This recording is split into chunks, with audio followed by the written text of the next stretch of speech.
लग्नाचे दागिने म्हणजे श्रीमंत पेशवाई दागिने, नाशिकचे सुप्रसिद्ध सराफ मयूर अलंकार सराफ।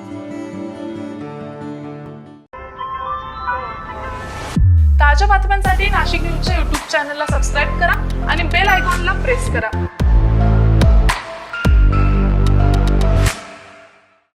थंडीची चाहूल लागताच नाशिक जिल्ह्यातील नांदूर मधमेश्वर अभयारण्यात देशी परदेशी पक्ष्यांचे आगमन सुरू झाले आहे।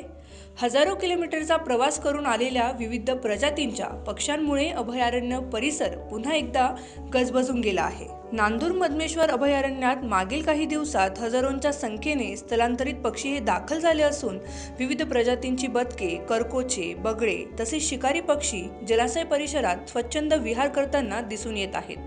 पक्ष्यांच्या किलबिलाटाने संपूर्ण अभयारण्य हे दुमदुमून गेले आहे। रामसर स्थळाचा दर्जा लाभलेल्या नांदूर मधमेश्वर अभयारण्यात दरवर्षीप्रमाणे यंदाही हिवाळ्यात पक्ष्यांचे संमेलन भरले आहे। उत्तर अमेरिका, युरोप, सायबेरिया, रशिया, मध्य आशिया आणि हिमालयीन भागातून पक्षी येथे दाखल झालेले आहेत। नांदूर मधमेश्वरसह गंगापूर, वाघाड, कश्यपी, दारणा आणि वैतरणा धरण परिसरातही स्थलांतरित पक्ष्यांचे थवे पाहायला मिळत आहेत। पक्षी निरीक्षणासाठी वन्यजीव विभागाकडून विविध सोयी सुविधा देखील उपलब्ध करून देण्यात आलेल्या आहेत। पान वनस्पतींचे प्रमाण कमी करण्यात आले असून नवीन निरीक्षण मनोरे, नैसर्गिक पायवाटा आणि पर्यटकांसाठी इको हट्स उभारण्यात आलेले आहेत। त्यामुळे निसर्गप्रेमी आणि छायाचित्रकारांचा प्रतिसादही मोठ्या प्रमाणात हा वाढताना दिसून येत आहे। ताज्या बातम्यांसाठी नाशिक न्यूजच्या YouTube चॅनलला सबस्क्राईब करा आणि बेल आयकॉनला प्रेस करा।